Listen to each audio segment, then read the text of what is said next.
নীলুদা একটা বই পড়ছিল। বইটা একটা ইংরেজি বই। বইয়ের নামটা এত দূর থেকে ভালোভাবে বোঝা যাচ্ছিল না। তবে যখন নীলুদা বই পড়ে তখন কোনো রকম বিরক্ত করাটা সে পছন্দ করে না। তাই আমিও ঘরের একপাশে বিছানার ওপরে চুপ করে বসে আমার কলেজের নোটসগুলো নেড়েচেড়ে দেখছিলাম। এক মনে নীলুদা বই পড়তে পড়তে সিগারেট টান দিচ্ছিল। সিগারেটের গন্ধ ঘরের চারপাশে ছড়িয়ে পড়েছে। তাই উঠে জানালাটা খুলে দিলাম। বাইরে অন্ধকার নামতে শুরু করেছে। একটু পরেই চারপাশটা আরও অন্ধকার হয়ে যাবে। তখন ঘরের মধ্যে আলো থাকলেও পেছনের দিকটা আর কিছুই দেখা যাবে না। এ সময়টা আমার বেশ লাগে। চারপাশটা আস্তে আস্তে চোখের সামনে থেকে কেমন উধাও হয়ে যায়। জানলার ধারে দাঁড়িয়ে দাঁড়িয়ে এমনটা ভাবছি, হঠাৎ নীলুদা বইয়ের কাছ থেকে মুখ না তুলেই বলল, সজল, সরে আয়। খোলা জানালার কাছে ওভাবে দাঁড়াস না, ইতিমধ্যে কিন্তু ঠান্ডা পড়তে শুরু করেছে। এটুকু ঠান্ডায় আমার কিছু হবে না নীলুদা। তাছাড়া তুমি তো বলো ঠান্ডা গরম সব কিছু সহ্য করা শিখতে হয়, যাতে যে কোনো পরিস্থিতিতে সমস্যা না হয়।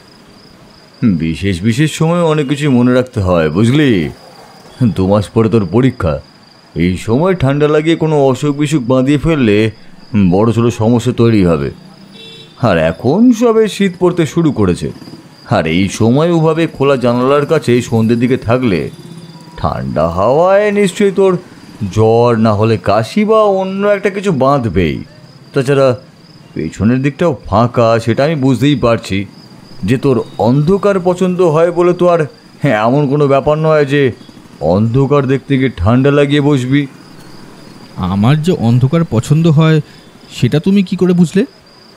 অন্ধকার নয়, আসলে দিনের আলোয় বাড়ির পেছনের দিকের উঁচু ভাঙা পাঁচিলটা দেখা যায়, তার পেছনে গাছের মাথাগুলোও দেখা যায়। আর অন্ধকার নামতে শুরু করলে তখন আর কিছুই দেখা যায় না। এই ব্যাপারটাই তোর কাছে বেশ ভালো লাগে। অথচ তুই কলেজে পড়িস, এখন তোর কাছে এইসব ব্যাপার নিয়ে ভাবাটা একটু কি ছেলে মানুষ নয় কি? ছেলে মানুষই কি না জানি না, তবে আমার বেশ ভালো লাগে। আসলে ছোট থেকেই ওটা আমার ভালো লেগে আসছে, তাই তো আলাদা করে ভাবতে পারিনি। বেশ, এরকম ছোটোখাটো 2-1টা জিনিস থাকা দরকার, বুঝলি। আমারও ছিল ছোটোবেলায়। আমি নীলুদা আর কিছু বলতো তার আগেই মোবাইলটা বেজে উঠল। টেবিলের একপাশে মোবাইলটা বেশিরভাগ সময় সাইলেন্ট অবস্থায় থাকে। নীলুদা মোবাইল খুব একটা ব্যবহার করা পছন্দ করে না, তবুও সময়ের সঙ্গে তাল মিলিয়ে চলতে গেলে এগুলো তো করতেই হবে। তবে আমার মতো নীলুদার ফেসবুক, হোয়াটসঅ্যাপ কিংবা ইনস্টাগ্রামের কোনো আইডি কিছুই নেই। নীলুদা ফোন ব্যবহার করে শুধুমাত্র ফোন আসা যাওয়া এবং টেক্সটের জন্য। তবে কথাই তার কাছে বেশ গুরুত্বপূর্ণ। মোবাইলটা কানে তুলে নীলুদা তার স্বভাবসিদ্ধ ভঙ্গিতে বলল, হ্যালো, নীলোৎপল চক্রবর্তী বলছি। অপর প্রান্ত থেকে কী কথা হলো তা শোনা গেল না। মোবাইলে কথা বলার সময় কান পাতায় নীলুদার বারণ আছে, তাই আমি আর কান পাতলাম না। নিজের মতো নোটসের ভিড়ে হারিয়ে গেলাম। একটু পরে মোবাইল কান থেকে নামিয়ে রেখে নীলুদা বলল, ভেবেছিলাম এই অরবিন্দুর লেখা দ্য ডিভাইন বইটা শেষ করব খুব তাড়াতাড়ি, কিন্তু মনে হয় হবে না, বুঝলি সজল। একটু পরেই একজন দেখা করতে আসবে। কথাটা শুনে আমি মনে মনে প্রায় লাফিয়ে উঠলাম। কেউ দেখা করতে আসছে মানে নীলুদার নতুন কেস। ও বলা হয়নি, নীলুদা মানে নীলোৎপল চক্রবর্তী শখের গোয়েন্দা। শুধু শখের নয়, বেশ কয়েকটা কেসে নীলুদা পুলিশের সঙ্গেও কাজ করেছে। পুলিশের সব্যসাচী বসু নীলুদার কলেজের সময়ের বন্ধু। সেই সূত্রেই পুলিশের কেসে নীলুদা কাজ করে। পুলিশের মহলই তাকে প্রশংসা এনে দিয়েছে। তাছাড়া আরও একজন আছে। ঠিক এমন সময় বাইরে থেকে দরজার বেলটা বেজে উঠল। রান্নাঘর থেকে নবাব গিয়ে দরজাটা খুলে দিতেই একটা চেনা হাসির সঙ্গে হুড়মুড় করে কেউ এসে ঘরের ভেতরে ঢুকল। আর তারপরই দরজার কাছে দেখতে পেলাম পরীক্ষিত বন্দ্যোপাধ্যায়, অর্থাৎ আমাদের পরিজেঠুকে। পরিজেঠুকে আমি প্রথম থেকেই জেঠু বলি, তবে ভদ্রলোক একসময় পুলিশে ছিলেন। পুলিশের বেশ দারোগাবাবু ধরনের কিছু একটা ছিলেন। তারপর রিটায়ার করেছেন, আজ 5 বছর হলো। রিটায়ার করার পরে তার একটা অদ্ভুত শখ হয়েছে। যাক, তার কথা পরে বলবো। পরিজেঠু দরজা দিয়ে ভেতরে ঢুকে এসে উচ্ছ্বসিত স্বরে বলল, আরে নীলু, তুমি ভাবতে পারবে না, এবারে এমন একটা অদ্ভুত জিনিসের সন্ধান পেয়েছি, তোমার কাছে না এলে এটা নিয়ে 100% নিশ্চিত হতে পারছি না। নীলুদা হাতের ইশারায় পরিজেঠুকে সামনের চেয়ারে বসতে বলল। আমি বিছানার ওপরেই বসে রয়েছি। নীলুদা উল্টো দিকে চেয়ারে বসে গম্ভীর গলাতে বলল, এবার কি খুঁজে পেলেন? পুরনো আমলের একটা ঘড়ি, বুঝলে হে। যাদের সঙ্গে কথা হয়েছে তারা জানাচ্ছে ওই ঘড়িটা নাকি আজ থেকে প্রায় 200 বছরের আগের ঘড়ি। ইংরেজ আমলে কোনো এক ইংরেজ মিস্ত্রি তৈরি করেছিল। ঘড়িটা অনেকটা গ্র্যান্ডফাদার ক্লকের মতো, কিন্তু এই ঘড়িটা যে কাঠ দিয়ে তৈরি হয়েছে সেটা নাকি অনেক পুরনো। তাছাড়া এর ডিজাইন এমনকি আরও অনেক কিছুই নাকি অন্যান্য ঘড়ির থেকে একেবারে আলাদা। আর সবচেয়ে বড় কথা হলো, এই ঘড়িটা নাকি সূর্যলোকে চলে। আমি আর চুপ করে থাকতে পারলাম না, বললাম, সূর্য ঘড়ি? হ্যাঁ, সজল অনেকটা সেটাই বলল, সূর্য ঘড়ি, কিন্তু জিনিসটা নিজের চোখে দেখিনি। ওরা ছবি পাঠিয়েছে, এই দেখো নীলু। কথাটা বলে জেঠু তার পকেট থেকে মোবাইল বার করে একটা ছবি তুলে এগিয়ে দিল নীলুদার দিকে। আমিও এই ফাঁকে উকি মেরে একবার ছবিটা দেখলাম। সত্যি অনেকটা গ্র্যান্ডফাদার ক্লকের মতোই, কিন্তু বেশ বড়, আর রংটা কেমন আলাদা। দেখে মনে হচ্ছে সত্যি আমাদের ভারতীয় মিস্ত্রিদের হাতে তৈরি নয়, কিন্তু যদি এটা আসল হয় তাহলে এটা তো দাম অনেক হবে। পরিজেঠু আবার হাসলো, তারপর বলল, খবরটা যে দিয়েছে সে আমার অত্যন্ত চেনা লোক। তাছাড়া সে বলেছে মার্কেটে এর যতই দাম থাকুক না কেন সে খানিকটা কম আমার ব্যবস্থা করে দেবে। তুমি তো জানোই, টাকা পয়সা নিয়ে আমার খুব একটা ভাবতে হয় না, যা আছে তাতে বেশ ভালোই চলবে। আমি একা, আর আমার সব সময়ের সঙ্গী ওই হারাধন। আমরা দুজনে পায়ের ওপর পা তুলে বসে খেলেও এ টাকা শেষ হবে না। তাই ভাবছি ঘড়িটা যদি আনতেই পারি, তবে আমি একা যেতে সাহস পাই না। নীলু, তুমি যদি আমার সঙ্গে চলো, বুঝলে। নতুন কেস হাতে এখন তো এইভাবে যাওয়া সম্ভব নয়। কোনো ব্যাপার না, তুমি কেসটা মিটিয়ে নাও, তারপর একদিন ফাঁকা হয়ে চলো। আমি গাড়ির ব্যবস্থা করেই রেখেছি। একটা গাড়ি কিনবো ভাবছি, তবে ওই সাহস পাচ্ছি না। আসলে এত দুর্ঘটনা ঘটে আজকাল রাস্তায়, তাই আজকাল করছি। সে যাই হোক, তুমি বললে আমি গাড়ির ব্যবস্থা করব। দিনে দিনে যাব, দিনের দিনেই চলে আসব, সমস্যা কিছুই হবে না। জায়গাটা কোথায়? মুর্শিদাবাদের কাছে, মুর্শিদাবাদের হাজারদুয়ারির ওই এলাকার কাছাকাছি। তবে সেখানেই বা আমার চেনা লোক আছে, অসুবিধা হবে না কোনো। তুমি একটু ফাঁকা হয়ে আমাকে জানিও, কেমন? পরিজেঠু এলে কিন্তু সময়টা বেশ কেটে যায়। পরিজেঠু বড় মজার মজার কথা বলে মাঝে মাঝে। একদিন বলেছিল, সজল, আমার এমন একটা দেশে আছে যেখানে পিঁপড়েদের লম্বা লম্বা পা আছে। এমন লম্বা লম্বা সেই পা যে তা পিঁপড়েদের চেয়ে প্রায় অনেক গুণ বেশি লম্বা। সেই পা নিয়ে তো আর পিঁপড়েরা হাঁটতে পারবে না, পাও তুলতে পারবে না, তাই ওরা চলে গড়িয়ে গড়িয়ে।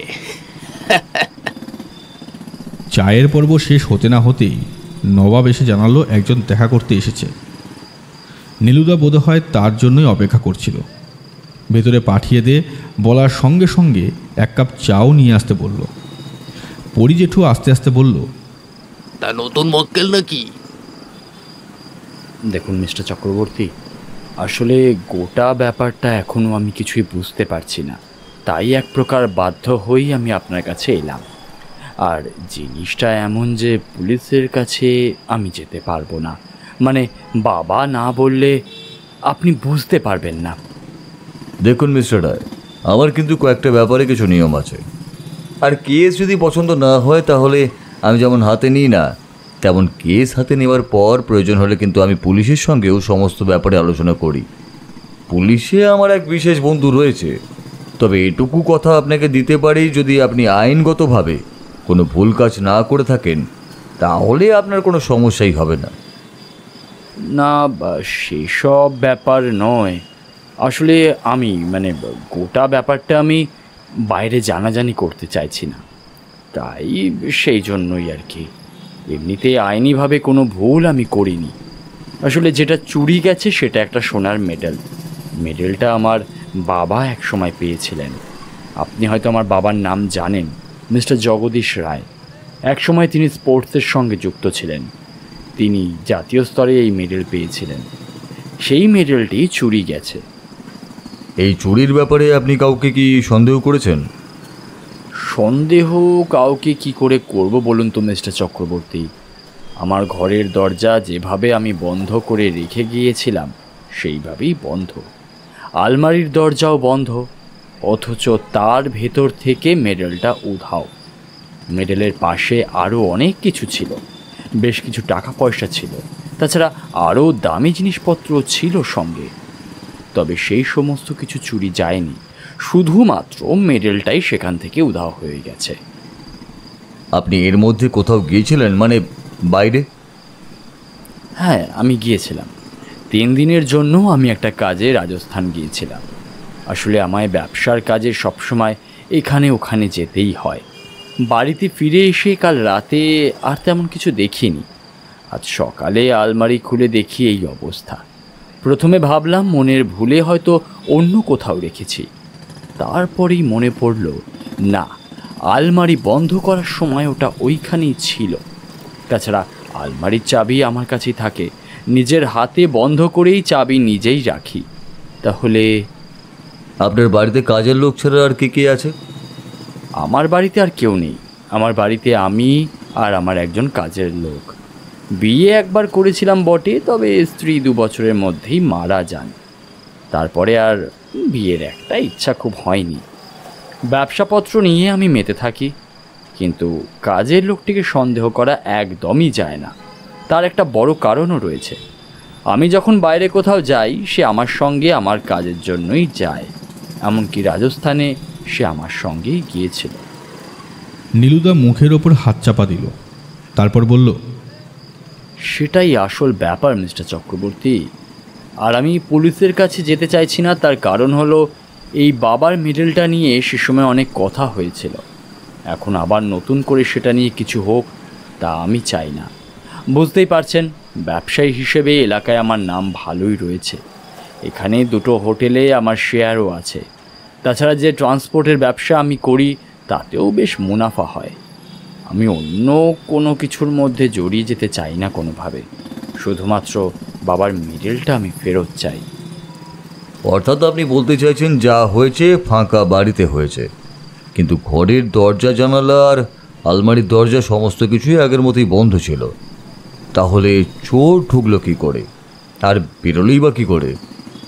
তো মিস্টার রায়, আমি পুলিশ হয়ে আপনাকে একটা কথা বলতে পারি, পুলিশের কাছে ব্যাপারটা একবার জানাবার প্রয়োজন আছে।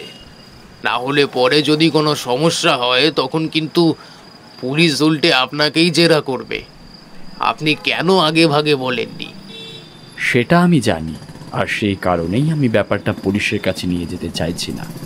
এখন মিস্টার চক্রবর্তী, যদি আপনি কিছু করতে পারেন তাহলে বলুন, না হলে আমায় অন্য কোনো ব্যবস্থা করতে হবে। নীলুদা একটা ডায়েরি বার করে তাতে কী যেন লিখে রাখছিল। আমি জানি ও কেসের ব্যাপারটাই লিখে রাখছে। তারপর বলল, মিস্টার রায়, এইভাবে কোনো কিছুই বলা সম্ভব নয়। আমায় একবার আপনার বাড়িতে যেতে হবে। আপনার বাড়িতে গিয়ে সমস্ত ব্যাপারটা দেখে তারপরে আমি সঠিকভাবেই কিছু বুঝতে পারবো আর কি। বেশ, তো তাহলে আপনি কালকেই আসুন। কাল আমি বাড়িতেই থাকছি। ঠিকানাটা এই যে, এটা আমার কার্ড। মিস্টার রায় একটা কার্ড এগিয়ে দিল নীলুদার দিকে। তারপরে উঠে দাঁড়িয়ে বলল, নমস্কার, তাহলে আমি এখন আসি। কালই আসবেন কিন্তু। আসলে আমায় আবার পরশু একবার বেরোতে হবে। কাল যদি আপনি আসেন তাহলে আমার সুবিধাই হয়। নীলুদা তাকে আশ্বস্ত করতে সে বেরিয়ে পড়ল। একটু চুপ করে থেকে পরিজেঠু বলল, কি ভাবলে নীলু, কেসটা হাতে নেবে?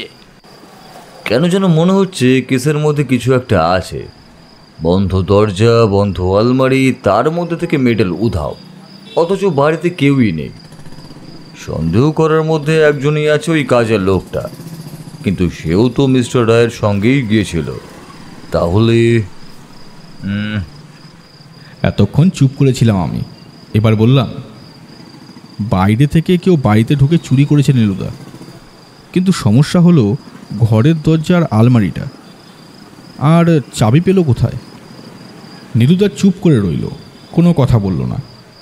একটু পরে পরি জেঠু চলে গেলে নীলুদা আমাকে জানালো এই কেসটা শেষ হলে তারপরে সে পরি জেঠুর সঙ্গে যাবে মুর্শিদাবাদে সেই ঘড়ি আনতে। পরদিন সকালে নীলুদা আর আমি বেরিয়ে পড়লাম। মিস্টার রায়ের বাড়ির কাছেও চলে আসলাম তাড়াতাড়ি। নীলুদা যখন কোনো কেস হাতে নেয় তখন সময় সুযোগ পেলে আমি তার সঙ্গে লেগে পড়ি। নীলুদা সেটা জানে, তাই আজ বেরোবার আগে আমায় যখন তৈরি হয়ে নিতে বলল তখন আমি বললাম, মিস্টার রায়ের বাড়ি? হ্যাঁ হ্যাঁ, চল একবার ব্যাপারটা দেখেই আসি কি হয়েছে। যদিও বাড়িটা দেখে যে কিছু হবে সেটা আমার মনে হচ্ছে না। আমাদের যেটা দেখার সেটা হলো আলমারি এবং দরজা।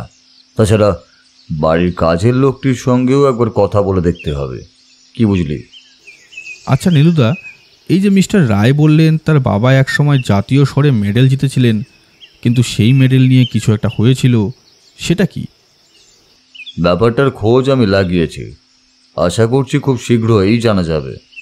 এমন কিছু একটা হয়েছিল যেটা মিস্টার রায় বাইরে আনতে চাইছেন না, তাই সেই পুরনো ইতিহাস তিনি ঘাঁটাতেও চাইছেন না। না হলে এমন একটা সোনার মেডেল চুরি গেল, সেক্ষেত্রে তার প্রথমে পুলিশের কাছে যাওয়া উচিত ছিল, অথচ তিনি সেখানে না গিয়ে এসেছেন আমার কাছে। গাড়ি ধরে যখন মিস্টার রায়ের দেওয়া ঠিকানা মতো তার বাড়ির কাছাকাছি গিয়ে পৌঁছালাম তখন বুঝতে পারলাম এটা আমাদের এলাকা থেকে খানিকটা বাইরের দিকে। পাশাপাশি বেশ কিছু দোতলা বাড়ি মাথা তুলে দাঁড়িয়ে রয়েছে। বড় রাস্তা ছেড়ে একটু ভেতরের দিকে ঢুকতে হলো। কার্ডের ঠিকানা দেখিয়ে একজনকে জিজ্ঞাসা করতে সে বাড়িটা দেখিয়ে দিল। দোতলা বাড়ি, বাড়ির সামনে খানিকটা ফাঁকা জায়গা, বড় গেট। গেট খুলে যখন ভেতরের দিকে ঢুকছি তখন একজন কাজের লোক গোছের কেউ দরজার কাছে কী যেন করছিল। আমাদের দেখতে পেয়ে এগিয়ে এসে বলল, আগে কি চাই? এটা মিস্টার রায়ের বাড়ি তো? উনি আমাদের আসতে বলেছিলেন, এই যে ওনার কার্ড। নীলুদা কার্ডটা এগিয়ে দিতে লোকটা একবার আমাদের দুজনকে দেখল, তারপরে আমাদের নিয়ে নিচে বসার ঘরের দিকে এগিয়ে গেল। আমরা নিচের ঘরে বসে রয়েছি, এমন সময় ওপর থেকে নেমে এলেন মিস্টার রায়। আমি জানতাম মিস্টার চক্রবর্তী আপনি নিশ্চয়ই আসবেন। আপনার ব্যাপারে যা শুনেছিলাম তাহলে তা সত্যি, আপনার কথার দাম আছে। আসলে এখনকার দিনে সবারই কথার দাম কম, বুঝলেন কি না? এই আমিও মাঝে মাঝে কথা দিয়ে কথা রাখতে পারি না। আমাকে একবার সেই ঘরটা দেখাবেন যে ঘরে আপনার ওই আলমারিটা ছিল এবং সেখান থেকে ওই সোনার মেডেলটা চুরি হয়েছে যেটা আপনি কমপ্লেন করলেন। আসুন আমার সঙ্গে উপরে আসুন। ওপরে ঘরে আলমারিটা রাখা রয়েছে। মাধব, তুই সবার জন্য একটু চা করে নিয়ে আয়। তুমি চা খাও তো? কথাটা আমায় উদ্দেশ্য করে বলা। আসলে কলেজে প্রথম বর্ষে পড়লেও আমার উচ্চতার জন্য আমাকে একটু ছোট বলেই মনে হয়। সজল কলেজের ছাত্র, চা খায়, তবে আমি কিন্তু দুধ চা খাই না। সে কি? আচ্ছা মাধব, দুটো লিকার আর একটা দুধ চা। সিঁড়ি দিয়ে ওপরের দিকে উঠে গেলাম। ততক্ষণে চারপাশে একবার চোখ বুলিয়ে নিলাম। বসার ঘরের কাছে দুটো সোফা পাশাপাশি রাখা, মাঝখানে একটা গোল গোছের টেবিল, একপাশে বড় একটা কালার টিভি। ঘরের মধ্যে এদিকে ওদিকে ছড়িয়ে রয়েছে আরও অনেক কিছু, ফুলদানি, দেয়ালে ছবি, ঘরের মেঝের ওপর কার্পেট পাতা। আমরা সিঁড়ি দিয়ে ওপরে উঠে গেলাম। ওপরে উঠে প্রথম যে ঘরের কাছে মিস্টার রায় দাঁড়ালেন সে ঘরের দরজা খোলা। বললেন, এটা আমার ঘর, এই ঘরেই আমি থাকি। মাধব নিচে থাকে, তবে এই ঘর নয়, ওই যে শেষের ঘর, ওটা আমার কাজের ঘর, ওইখানেই আলমারিটা রয়েছে। ঘরের দরজাটা খুলে ঢুকতেই বোঝা গেল এই ঘরে খুব একটা আসার প্রয়োজন হয় না। ঘরের মধ্যে একপাশে বইয়ের তাক, তবে বেশিরভাগ ইংরেজি বই। একপাশে একটা টেবিলের ওপর ডায়েরি করা কাগজপত্র, ও একটা আলমারি। ঘরের একপাশে ছোট্ট একটা বিছানা রয়েছে, তবে সেই বিছানায় মিস্টার রায় ঘুমন বলে মনে হয় না। এটা যে শুধু কাজের ঘর দেখেই বোঝা যাচ্ছিল। একটা চেয়ার টেনে মিস্টার রায় আমাদের বসতে বললেন। তারপর আলমারির সামনে এগিয়ে গিয়ে বললেন, এই যে এই আলমারিটা মিস্টার চক্রবর্তী, এই আলমারিতেই সেই মেডেলটা ছিল, কিন্তু কোথায় যে গেল আপনি একবার দেখুন না। নীলুদা উঠে গেল। সেই ফাঁকে আমি একবার চোখ বোলালাম। আলমারির 3টি থাকে, পাশাপাশি কাগজপত্র, বেশ কিছু খাতা গোছের কিছু, আর ওপরের দিকে একটা ব্রিফকেস ও 2টো ছোট ছোট বাক্স, আর তার পাশে বেশ কিছু ক্যাশ টাকাও রয়েছে। নীলুদা এগিয়ে গিয়ে আলমারির দরজাটা বন্ধ করলো, আবার খুলল, আবার বন্ধ করলো। ভালো করে আলমারির গায়ে কী যেন দেখলো। তারপরে আলমারির হাতল, লক সব কিছু ভালো করে পরীক্ষা করলো। মিস্টার রায়ের থেকে চাবিটা নিল। তারপর সেই চাবি দিয়ে আলমারিটা খুলে নিয়ে কী যেন ভাবতে ভাবতে বলল, আচ্ছা, এই আলমারির আরেকটা চাবি থাকার কথা তো, সেটা কোথায়? ওই চাবিটা অনেকদিন আগেই হারিয়ে গেছে, তা প্রায় বছরখানেক তো হবেই। কোথায় যে গেছে তা আমি জানি না, তবে তার জন্য কোনো অসুবিধা হতো না, এই চাবিটা আমার কাছেই থাকতো। চাবিটা হারিয়েছিল কোথা থেকে? সেটাও অ্যাকচুয়ালি ঠিক মনে নেই। একটা চাবি আমার কাছে আমার ঘরে সবসময় থাকতো, আর একটা চাবি থাকতো এই ঘরে, ওই যে বিছানাটা দেখছেন, ওই বিছানাটার কাগজের তলাতে। কোনো প্রয়োজনে তাড়াতাড়ি এই ঘর থেকে আলমারি খুলতে হলে তখনই শুধুমাত্র ওই চাবিটা কাজে লাগাতাম, কিন্তু হঠাৎ করেই চাবিটা হারিয়ে যায়। যখন এই ঘর পরিষ্কার করা হয়েছিল তখন সব কিছুই সরানো হয়েছিল, হয়তো তখনই কোথাও হারিয়ে গেছে। নীলুদা ঘরের মধ্যে এদিকে ওদিকে ঘুরে দেখছিল, ঘরের জানলাটাও দেখছিল। তার পর্যবেক্ষণ একটু আলাদা। সে সব কিছু চোখ দিয়ে দেখে, এবং বিশেষ করে যাতে তার সংগ্রহ বেশি হয়, সে কোনো কিছুর কাছে গিয়ে খুব সহজে সেটা হাত দিয়ে ধরে দেখে না, যাতে প্রতিপক্ষের সন্দেহ না হয়। বিভিন্ন ক্ষেত্রে নীলুদা এমন কাজ করে থাকে।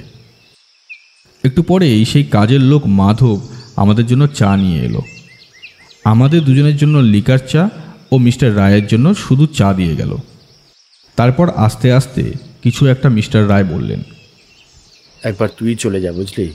আর ওরা কি দিয়ে যাবে না যাবে, তাছাড়া আরও কিছু লাগবে তো, তুই গিয়ে নিয়ে চলে আয়। একটু পরে মাধব বেরিয়ে গেল। নীলুদার দেখা বোধ হয় শেষ হয়েছিল। সে চায়ের কাপে চুমুক দিতে দিতে উল্টো দিকে বসে থাকা মিস্টার রায়কে উদ্দেশ্য করে বলল, আপনি যখন এখান থেকে রাজস্থানে গিয়েছিলেন তার আগে ওটা আলমারিতেই ছিল? মনে আছে, কারণ সেদিন আমাকে অনেকক্ষণ কাজ করতে হয়েছিল। কাজ শেষ করে এই ঘরের আলমারি বন্ধ করে দিয়েছিলাম আমি নিজের হাতে। তারপর আলমারিতে তালা দিয়ে চাবি আমার কাছেই রেখে দিই। আপনার কি আর কাউকে সন্দেহ হয়? মানে দেখুন না, ওই মেডেলটা যদি কেউ বাইরে থেকে চুরি করতে পারে, প্রথমে আমাদের মোটিভটাই তো খুঁজতে হবে, বুঝলেন তো?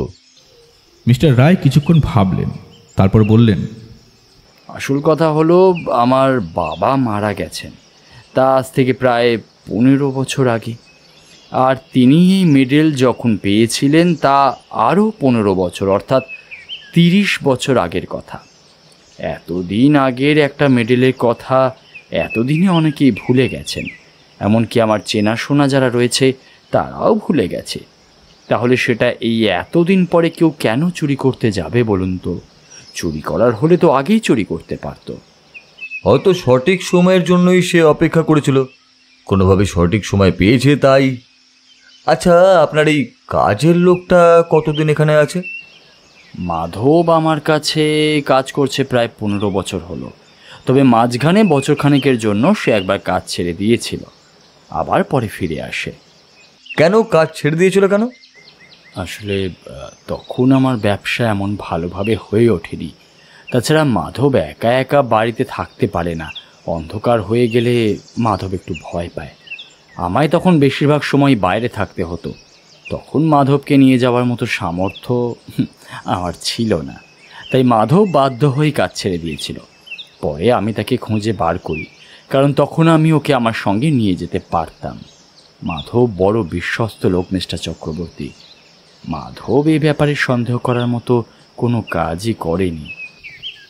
আমি চা শেষ করে চুপ করে বসে ওদের কথা শুনছিলাম। এবার নীলুদাও উঠে দাঁড়িয়ে বলল, যে কোনো কারণেই হোক মিস্টার রায়, আপনি মনে করছেন আপনার বাড়ি থেকে মেডেলটা চুরি হয়েছে আপনি বাড়ি থেকে যাওয়ার পরেই, কিন্তু আপনার ঘরের দরজা আর আলমারি খোলা হয়নি। এর দুটো রাস্তা থাকে, তবে তা নিয়ে এখন আমি কথা বলতে চাইছি না। প্রথমে আমাদের খুঁজে বার করতে হবে ওই মেডেলটা চুরি করতে পারে কে এবং কেন, এবং যে এসেছিল সে টাকা পয়সা চুরি করেনি, অর্থাৎ সাধারণ চুরির জন্য সে আসেনি, সে এসেছিল মেডেলটাই নিতে। এইখানেই তো আমার প্রশ্ন, যদি চোর এসেই থাকে তাহলে সে টাকা পয়সা নিল না কেন, শুধুমাত্র মেডেলটা নিয়ে গেল কেন? ওই মেডেলটা তো সে বিক্রি করে যে টাকা পাবে তার চেয়ে বেশি টাকা আমার আলমারিতেই ছিল। নীলুদা সামান্য হেসে আবার বলল, মিস্টার রায়, অনেক সময় সামান্য কিছু জিনিসও অনেক দামি হয়ে যায়, তার দাম টাকা দিয়ে বিচার করাও যায় না। এই ব্যাপারটাও তো আপনি ঠিক বুঝবেন না। সে যাই হোক, আমি এখন চলি। আপনার এই কেসের ব্যাপারে আমাকে কয়েকটা কাজ করতে হবে, আর হ্যাঁ, এই কেসে আমায় পুলিশের সাহায্যও নিতে হবে। তবে আপনার চিন্তা নেই, আপনি যেভাবে ভাবছেন সেভাবে কিছুই হবে না। মিস্টার রায় একটু মনক্ষুণ্ণ হলেন বলে মনে হলো, কিন্তু আমাদের বাইরের গেট পর্যন্ত ছেড়ে দিতে এলেন। কাজের লোকটিকে দেখা গেল না। নীলুদা বলল, আপনার ওই কাজের লোকটি কোথায় গেল? মাধব একটু বাজারে গেছে, বাড়ির সমস্ত কাজকর্ম তাকেই করতে হয়। আমি বাড়িতে যতক্ষণ থাকি ততক্ষণই আমার কাজকর্ম নিয়ে থাকতে হয় মিস্টার চক্রবর্তী। সব কিছু ওই দেখে, আর তাই তো ওকে ছাড়া আমার একদম চলে না। রাস্তায় নেমে গাড়ি ধরলাম না, আমরা হাঁটতে লাগলাম। হাঁটতে হাঁটতে বুঝতে পারলাম আমরা থানার দিকে চলেছি। এক সময় নীলুদাকে বললাম, কিছু বুঝতে পারছো নীলুদা? সমস্যাটা বড্ড জটিল, বুঝলি? যদি টাকা চুরি হতো তাহলে ভাবা যেত যে সাধারণ চোরের কাজ, কিন্তু শুধু মেডেলটাই চুরি হয়েছে, আর এই মেডেলের সঙ্গে অনেক বছর আগের অনেক সমস্যা জড়িয়ে রয়েছে। মিস্টার রায়ের বাবা মারা গেছেন 15 বছর আগে, আর তিনি ওই মেডেলটি পেয়েছেন 30 বছর আগে। সে 30 বছর আগে মেডেল পাওয়ার সময় এমন কি হয়েছিল যা মিস্টার রায়ের কাছেও বিরক্তির ব্যাপার। তাহলে তুমি এখন কি ভাবছো? এই মেডেলের ব্যাপারে খোঁজ নেবে? 30 বছর আগে মেডেলটা যখন মিস্টার রায়ের বাবা পেয়েছিলেন তখন কি হয়েছিল সেটা জানবে? স্পোর্টসের মধ্যে অনেক কিছু হতে পারে, বুঝলি সজল। আমি খোঁজ নিয়ে দেখেছি, মিস্টার রায়ের বাবা জগদীশ রায় একজন রানার ছিলেন। তিনি ওই মেডেল জিতেছিলেন ম্যারাথনে, জাতীয় স্তরের ম্যারাথনে তিনি একজনকে হারিয়ে ওই মেডেল জেতেন, কিন্তু তাছাড়া আর কোনো খবর এখনো পাওয়া যায়নি। সেই খবরটাই জোগাড় করতে হবে, বুঝলি? আমার কিন্তু মনে হচ্ছে এই মিস্টার রায় মিথ্যে কথা বলছে। তিনি নিজেই মেডেলটা কোথাও সরিয়ে রেখেছেন আর তারপর মিথ্যে কথা বলছেন। সেই কারণেই তিনি পুলিশের কাছে যেতে চাইছেন না। না হলে তুমি ভাবো, ঘরের আলমারি তালা বন্ধ, ঘরের দরজাও তালা বন্ধ, তার মধ্যে থেকে মেডেলটা যাবে কোথায়? সম্ভাবনাটা যে আমার মাথায় আসেনি সেটা নয়, কিন্তু তাছাড়া কাজের লোকটি মিস্টার রায়ের সঙ্গেই গিয়েছিল, তার পক্ষে চুরি করা সম্ভব নয়, যদি না বাইরে থেকে কেউ চুরি করে তবে। কিন্তু সে ঘরে আলমারির চাবি বা পাবে কোথা থেকে? তবে একটা কথা সজল, ওই ঘরের আলমারির চাবিটা কিন্তু 1 বছর আগেই চুরি হয়ে গিয়েছিল। এই কথাটা আমার মনে ছিল না। নীলুদা যেন আমার কথাটা মনে করিয়ে দিলেন। তবুও ঘরের দরজার চাবিটা তো চোরকে জোগাড় করতে হবে। এসব ভাবতে ভাবতেই থানায় চলে গেলাম। থানায় সব্যসাচী বন্দ্যোপাধ্যায়, অর্থাৎ আমি যাকে সবুদা বলে থাকি, তার সাথে দেখা হলো। সে একটা কাজ করছিল। সবুদা আমাদের দেখে সামনে বসতে বলল, তারপর হাতের কাজটা সেরে নিয়ে বলল, নীলু, তোর কথা মতো খোঁজ চালাচ্ছি। তবে যে বছর জগদীশ রায় ওই মেডেল জেতেন সে বছর তার সঙ্গে দ্বিতীয় যে হয়েছিল তার কোনো একটা ঝামেলা হয়েছিল। অনেকেই বলেছিল জগদীশ রায়ের সঙ্গে তার মাঠের মধ্যে হাতাহাতি পর্যন্ত হয়। অনেকেই দাবি করেছেন জগদীশ রায় ভালোভাবে প্রথম হননি। মানে ভালোভাবে প্রথম হননি মানে? ব্যাপারটা তো কিছুই বুঝতে পারছি না। সবুদা খবরের কাগজের কিছু একটা কাটিং বার করলো। আজ থেকে 30 বছর আগের খবরের কাগজ, বেশ পুরনো। তার কাটিংটা দেখেই বোঝা যায়। সেটা নীলুদার দিকে এগিয়ে দিতেই আমি ঝুঁকে পড়ে দেখলাম একটা খবর ছাপা হয়েছে। এক ভদ্রলোক সোনার মেডেলটা গলায় পড়ে আছেন, তার পাশে আরও একজন ভদ্রলোক রূপোর মেডেল গলায় পড়ে দাঁড়িয়ে তাকিয়ে দেখছেন তার দিকে। প্রথমজন যার গলায় সোনার মেডেল রয়েছে সেটাই হলো জগদীশ রায়, আর তার পাশে রূপোর মেডেল গলায় যিনি রয়েছেন তার নাম মনমোহন বিশ্বাস। সে সময় এরা দুজনেই এই এলাকা থেকে উঠেছিলেন। বেশ ভালো দৌড়েছেন দুজনে। প্রথমে স্টেট, তারপর জাতীয় স্তরে তারা খেলেছেন। তবে শেষবার খেলেছিলেন ওই মনমোহন বিশ্বাস। তারপর থেকে তিনি যে কোথায় হারিয়ে গেলেন সে কথা কেউ জানে না। দ্বিতীয় আর প্রথমের মধ্যে একটা বিবাদ হয়েছিল। আচ্ছা, তার কারণটা কি জানতে পেরেছিস? সবুদা মাথা নাড়ল। ভালো করে খবরের কাগজটা দেখলো নীলুদা, তারপরে বলল, খবরের কাগজটা আমার কাছে রাখলাম, বুঝলি, আমার কাজে লাগতে পারে। তবে যদি এ ব্যাপারে আর কোনো খবর রাখতে পারিস তাহলে কিন্তু আমাকে জানাবি। থানা থেকে বেরিয়ে আমরা সোজা বাড়িতে গেলাম। নীলুদা খবরের কাগজটা বেশ যত্ন করেই তার কাছে রেখে দিয়েছিল। বাড়িতে এসে নিজের ঘরে বসে ডায়েরি নিয়ে কী যেন করলো, তারপর মোবাইল তুলে কাকে যেন ফোন করলো কয়েকবার। সন্ধ্যের দিকে আমি নীলুদার ঘরে গেলাম। দেখলাম নীলুদার সিগারেট টানছে আর ডায়েরিতে কী যেন লিখছে। আমি ঘরে ঢুকেছি বুঝতে পেরে ডায়েরি থেকে মুখ না তুলেই বলল, সজল, এখন ঘরের চারপাশে ধোঁয়া, তুই ভেতরে আসিস না। আমি তাড়াতাড়ি এগিয়ে গিয়ে জানলাটা খুলে দিলাম। জানলা থেকে এক ঝলক ঠান্ডা হাওয়া ভেতরে ঢুকে এলো। ধোঁয়া আস্তে আস্তে কমতে লাগলো। আমি বললাম, কিছু বুঝতে পারলে? আর ওই খবরের কাগজের কাটিংটা তো নিয়ে এলে, সেটা থেকে কোনো লাভ হলো? অনেক লাভ হয়েছে। এই জগদীশ রায় আর মনমোহন বিশ্বাসের ব্যাপারে অনেক কিছু জানতে পেরেছি। যেবার জগদীশ রায় সোনার মেডেল জিতেছিলেন সেইবার মনমোহন রায় জিতেছিলেন রূপোর মেডেল। কিন্তু মনমোহন বিশ্বাস অভিযোগ করেছিলেন জগদীশ রায় কিন্তু সঠিকভাবে জেতেননি, একদম শেষে তিনি বেইমানি করেছিলেন। মনমোহন বিশ্বাসের কথায় ব্যাপারটা এমনভাবেই হয়েছিল যে কারোর চোখেই পড়েনি। কিন্তু এমনটা কি করে সম্ভব? সম্ভব। আসলে মোড় ঘোরার সময় যে দুজন প্রতিযোগী কাছাকাছি চলে আসে, অনেক সময় দুজনের মধ্যে গায়ে গায়ে ধাক্কা লেগে যায়। সেই সময় সুযোগ বুঝে জগদীশ রায় কাজটা করেছিল বলেই মনমোহন বিশ্বাস জানিয়েছে। তবে তার অভিযোগে কেউই তেমন গুরুত্ব দেয়নি, কারণ সমস্ত লোকেরা এবং বিচারকরা সেখানে উপস্থিত ছিল। তাদের মধ্যে থেকে সে এমন একটা কাজ করবে অথচ কেউ জানতে পারবে না, এটা কেউ মানতে পারেনি। তবে মনমোহন বিশ্বাস কিন্তু শেষ পর্যন্ত তার সিদ্ধান্তেই অটল ছিল। মানে মনমোহন বিশ্বাস তার বিরুদ্ধে অভিযোগ করেছিল, কিন্তু সেই অভিযোগে কেউ সাড়া দেয়নি।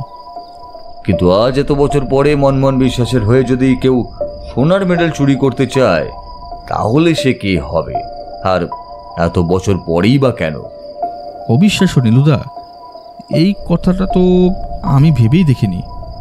আচ্ছা, এই মিস্টার রায়ের সঙ্গে এমন কারোর যদি পরিচয় থাকে যার সঙ্গে ওই মনমোহন বিশ্বাসের পরিচয় রয়েছে, আর সে যদি মনমোহন বিশ্বাসের হয়ে এতদিন পরে... সেটাই তো কথা, এতদিন পরে কেন? এতদিন ধরে অপরাধী কী বা করছিল? মনমোহন বিশ্বাসের জন্য যদি সে প্রতিশোধ নিতে চায় তাহলে এতদিন সে কাজটা করলো নাই বা কেন? হতে পারে এতদিন ধরে কোনো কারণে সে সুযোগ করে উঠতে পারেনি, আর এখন সুযোগ পেয়েছে তাই। তার মানে তুই বলতে চাইছিস মিস্টার রায়ের এবং তার চাকর মাধবের রাজস্থান চলে যাওয়াটা অপরাধের কাছে একটা সুযোগ ছিল। কিন্তু যদি সেটাই হয় তাহলে আলমারি এবং বাড়ির দরজার চাবি সে কোথা থেকে পেল? 1 বছর আগে যে চাবিটা হারিয়ে গিয়েছিল সেটাই কি? কিন্তু সেটাও যদি হয় তাহলে এতদিন পরে কেন? চাবিটা তো হারিয়েছিল অনেকদিন আগে। নীলুদা খাতায় কিছু লিখছিল, কিন্তু বারবার বেশ চিন্তিত হয়ে পড়ছিল, সেটা বুঝতে পারছিলাম। নীলুদাকে এভাবে চিন্তিত হতে আমি খুব কম দেখেছি। এই কেসটা যে বড় অদ্ভুত এবং জটিল সেটা বেশ বুঝতে পারছিলাম। নীলুদা অনেকক্ষণ চুপ করে নিজের কাজ করলো, তারপর বলল, আমার মনে কিন্তু একটা অদ্ভুত সম্ভাবনা আসছে। সেটা কেন আসছে তা বুঝতে পারছি না, তবে আসছে। তবে তার জন্য আমায় আরও 2 দিন অপেক্ষা করতে হবে। নীলুদার মুখে যে অদ্ভুত হাসিটা দেখতে পেলাম তা আমি চিনি। নীলুদা যখন কোনো একটা সিদ্ধান্তে এসে পড়ে এবং সেই সিদ্ধান্তটা সে গভীরভাবে বিশ্বাস করে, তখন তার মুখে এমন একটা হাসি দেখা যায়। তুমি কি ভাবছো বলো তো নীলুদা? আজ নয়, তোর সামনে পরীক্ষা আছে, তুই যা গিয়ে পড়তে বস। কাল সকালে যখন বেরোবো তখন তোকে নিয়েই যাব, তখনই জানতে পারবি। নীলুদার কথা অমান্য করা যায় না। বাবা মা কদিনের জন্য গিয়েছে উত্তর ভারত ঘোরার জন্য, তাই সমস্ত দায়িত্ব এখন নীলুদার উপরেই। যদি বাবা মা এসে শোনে আমি ঠিকমতো পড়াশোনা করিনি, তাহলে বাবা ভীষণ রাগ করবে। তাই নীলুদার কথা এখন আমায় শুনতেই হবে। তাই বাধ্য ছেলের মতো চলে গেলাম। পরদিন সকালে খাওয়া দাওয়া সেরে নীলুদা আমার ঘরে এসে ঢুকলো। সজল, তৈরি হয়ে নে, আমাদের একবার মিস্টার রায়ের বাড়িতে যেতে হবে। তখন আমি মনে মনে ভাবলাম, নীলুদা নিশ্চয়ই কেসটা সমাধান করতে পেরেছে। সমাধান করতে পারলেও অপরাধী কে, আর ওই বন্ধ ঘরের আলমারি খুলে চুরি করলো কে? এই সব প্রশ্নগুলো জানার কৌতূহল আমার মনের মধ্যে বারবার উকি দিচ্ছিল। নীলুদা কেসের ব্যাপারে আর কিছু বলল না। একটু পরেই তৈরি হয়ে নিয়ে আবার বেরিয়ে গেলাম নীলুদার সঙ্গে মিস্টার রায়ের বাড়িতে। এবার কিন্তু দেখলাম সেখানে সবুদা আগে থেকেই উপস্থিত রয়েছে। নীলুদাই বোধহয় তাকে এখানে আসার জন্য বলে দিয়েছে। দেখলাম মিস্টার রায় আর সবুদা আমাদের জন্য অপেক্ষা করছিল। আমরা ঢুকতেই সবুদা বলে উঠল, ওই তো নীলু এসে গেছে, আয় আয়। আমি তো কিছুই বুঝতে পারছি না মিস্টার চক্রবর্তী, এত তাড়াতাড়ি আপনি সমস্ত কিছু সমাধান করে ফেললেন। কে চুরি করেছে আমার বাবার ওই মেডেল, আপনি কি জানতে পেরেছেন? সে কথা বলার আগে আরও কয়েকটা ব্যাপার আপনার জানা প্রয়োজন। আচ্ছা, ওই যে মাধব নামের ওই কাজের লোকটা কি আপনার বাড়িতে রয়েছে? তার ব্যাপারে কি আপনি সব কিছু খোঁজ খবর নিয়েই তাকে রেখেছিলেন? সত্যি বলতে সে নিজেই আমার কাছে এসেছিল কাজের জন্য। তাকে রেখেছিলাম আর বলেছিলাম কাজ পছন্দ না হলে তাকে রাখবো না। পরে তার কাজ পছন্দ হয়েছিল, তাই রেখে দিয়েছিলাম। কিন্তু কেন বলুন তো? বছরখানেক সে আপনার কাজ ছেড়ে চলে গিয়েছিল, সেই সময় আপনার একবারও মনে হয়নি সে হঠাৎ করেই কাজ ছেড়ে চলে গেল কেন? আপনাকে তো আমি বলেছিলাম সে কী কারণে কাজ ছেড়ে গিয়েছিল। আসলে আমি... না মিস্টার রায়, সে সেই কারণে কাজ ছেড়ে যায়নি। সে কাজ ছেড়ে গিয়েছিল অন্য কোনো কারণে। এবার আমার কাছে শুনুন, মাধব হলো আসলে মনমোহন বিশ্বাসের ছেলে মাধব বিশ্বাস, যে কথাটা হয়তো আপনি জানতেন না। তবে সে কিন্তু জানতো যে আপনি জগদীশ রায়ের ছেলে। এই কথায় মিস্টার রায় কেমন যেন অবাক হয়ে গেলেন। সে কি? এই কথাটা তো আমি জানতাম না, কিন্তু এটা আপনি কি করে জানলেন মিস্টার চক্রবর্তী? আপনি একটু চেষ্টা করলেই জানতে পারতেন। আপনি নিজে গিয়ে মাধবকে আপনার বাড়িতে কাজের জন্য পুনরায় এনেছিলেন, অথচ তার ব্যাপারে আপনি খুব বেশি খোঁজ খবর করার চেষ্টাও করেননি। হয়তো আপনি নিজের কাজ নিয়ে এতটাই ব্যস্ত ছিলেন যে এসব নিয়ে সময়ই পাননি, কিন্তু আপনার অবশ্যই খোঁজ করা প্রয়োজন ছিল। যখন আমার কাছে মাধব এসেছিল তখন আমার অবস্থা ভালো ছিল না, ব্যবসাটা ভালো চলছিল না, তাই কোনো কিছু না বুঝেই ওকে আমি রেখে দিয়েছিলাম। বাবার মৃত্যুর পরে মাধব আমার অনেক কাছের হয়ে ওঠে, তাই ওকে নিয়ে কখনো এমন কথা আমি ভাবতেও পারিনি। তবে এখন মনে হচ্ছে ভাবার প্রয়োজন ছিল। এমনকি সে যখন কাজ ছেড়ে চলে গিয়েছিল তারপরে তো ভাবার দরকার নিশ্চয়ই ছিল। আসলে মাধব আপনার কাছে কাজে এসেছিল আপনাকে চোখে চোখে রাখার জন্য। মাধব বিশ্বাস মনে করত যে সোনার মেডেলটি আপনার বাবা পেয়েছিল সেই মেডেলটা মাধবের বাবার প্রাপ্য ছিল, আর তাই সে আপনাকে চোখে চোখে রাখত। কিন্তু আপনার বাবা যতদিন বেঁচে ছিল ততদিন এই কাজটা করেনি। কিন্তু আমার মনে হয় সম্প্রতি তার বাবা মারা যাওয়ায় সেই কাজটি করতেই বাধ্য হয়েছিল। এই কাজের জন্য সে আগে থেকেই তৈরি হয়েছিল। তাই সে 1 বছর আগে ঘর পরিষ্কার করার ছুতোয় সে আলমারির চাবিটা চুরি করে রেখেছিল। তার প্রয়োজন ছিল শুধু বাইরের চাবিটা, সেটাও জোগাড় করে ফেলে কোনোভাবে, আর তারপরে বাকিটা আপনার সামনে। মিস্টার রায় অবাক হয়ে গিয়েছিলেন। তিনি অবাক হয়ে ঘরের চারিদিকে তাকিয়ে বললেন, মিস্টার চক্রবর্তী, মাধব কোথায়? মাধব তো আজ আসেনি। মাধব আর আসবে না। নীলুর কথার ভিত্তিতে আমি তাকে আগেই গ্রেফতার করেছি, এবং একটু জোর জবরদস্তি করতেই সে সমস্ত কথা স্বীকার করে ফেলে। আশেপাশে লোকেদের কাছ থেকে আমরা আগেই জানতে পেরেছিলাম আপনি রাজস্থানে যাওয়ার কয়েকদিন আগেই তার বাবা মারা গিয়েছে, আর তাতেই নীলুর সমস্ত কথা যেন জলের মতো পরিষ্কার হয়ে যায়। তার মানে এতদিন ধরে মাধব আমার কাছে ছিল ওই একটাই কারণে, ওই সোনার মেডেলটা চুরি করার জন্য। আরও একটা কথা কিন্তু মাধব স্বীকার করেছে, আর সেটাই ছিল গুরুত্বপূর্ণ। বছর কয়েক ধরেই আপনাকে ডাক্তারের কাছে যেতে হচ্ছে। আপনার বুকে একটা ব্যথা আপনি অনুভব করেন মাঝে মাঝেই। আপনি যে ডাক্তারকে দেখান সেই ডাক্তারের সঙ্গে কথা বলে এই ব্যাপারটা আমরাও জানতে পেরেছি। আপনি ব্যাপারটা কিন্তু আমাদেরকে বলেননি, তবে এই ব্যাপারটা ব্যক্তিগতভাবে আমাকে খোঁজ নিতে হয়েছে একটি বিশেষ কারণে। একবার ভেবে বলুন তো মিস্টার রায়, এটা কবে থেকে শুরু হয়েছে ঠিক আপনার? মিস্টার রায় মন দিয়ে যেন ভাবলেন, তারপর বললেন, মনে পড়েছে মিস্টার চক্রবর্তী, এটা শুরু হয়েছে ঠিক তখন থেকে যখন মাধব একবার কাজ ছেড়ে আবার ফিরে এসেছিল, তার ঠিক পরেই। আসলে সে আপনার বাড়িতে কাজ করার সঙ্গে সঙ্গে আপনাকে অল্প অল্প করে একটি অতি গোপন বিষ দিয়ে আপনাকে তিলে তিলে মারার কথা ভেবেছিল। আর কিছুদিন সেই বিষ দিতে পারলে আপনার বুকের যে ব্যথা অনুভব হয় সেটা আরও বেড়ে উঠত।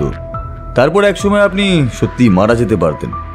যেমনটাও ভেবেছিল যে আপনার বাবার প্রাপ্য শাস্তি সে আপনাকে দেবে, কিন্তু এর মাঝে হঠাৎ করে তার বাবা মারা যাওয়ায় সমস্ত ব্যাপারটাই গোলমাল হয়ে যায়।